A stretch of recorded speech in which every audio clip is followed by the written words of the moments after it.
Now, moving on, Nigerian acclaimed filmmaker Toka McBaror is exploring the insecurity situation around the cattle herders, farmers, and banditry in the northern part of the country in his new movie, Herdsmen.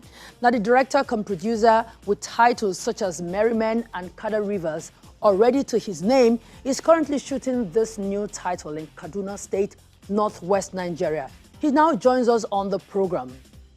Many thanks for taking our time to speak to us on the show today. Now, tell us about the new project, Herdsmen. I pulled out the story from a certain Fulani tribe. They call them Mandaris. So they are not from Nigeria.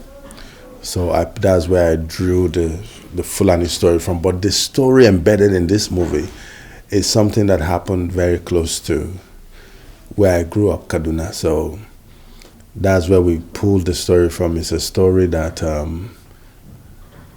we're privy to. We had an opportunity to see some of the things that went on. We had an opportunity to get some of the police report. So we saw the story for ourselves. And some part of it is fiction. That's why I'm not saying it's a true life event. But basically, this thing is to teach people that it's not every Fulani man, it's not every herdsman that is bad. It's not every herdsman that is a kidnapper. And most of the stories we hear today, because I'm in the north, I am very much involved with the media in the north, so where we have opportunity to see some of these things firsthand. So this story is not a pro-Fulani story or it's a pro-Biafra story. No, I'm just a filmmaker trying to tell a story I know very well about. And I am sure when people see this film, they will be able to understand and give every human being a chance in spite of the tribe, your religion, or wherever you come from. So that is what we want to do. That's the story I want to tell. Now, you very well know that this is a sensitive topic in our society at this time. Now, how do you hope to tell the story justly?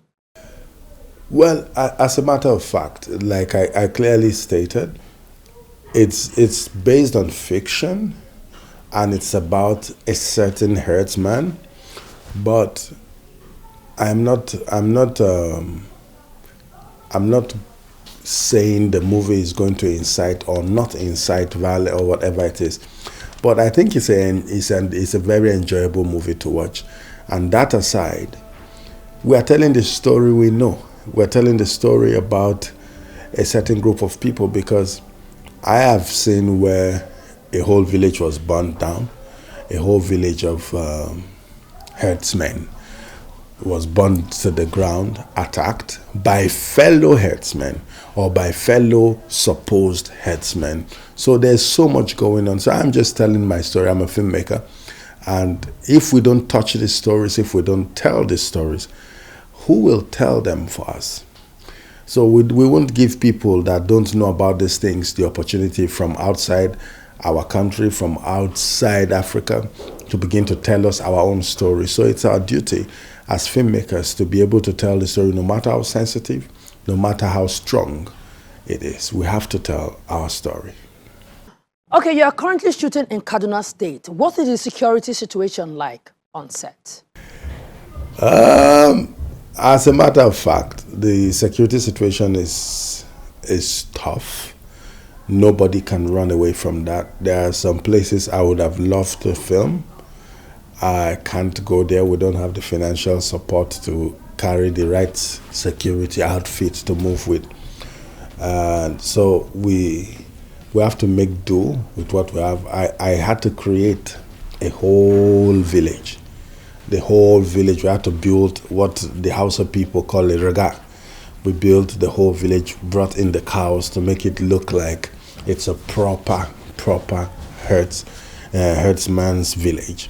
So basically it's been tough because naturally we're supposed to go to some of those places, outskirts, the outside town, or go to Chori. somewhere that has the natural feel, but all that cannot work for now. So we have to find a way. So we build. All right, many thanks again, Toka, and we look forward to this movie when it is ready.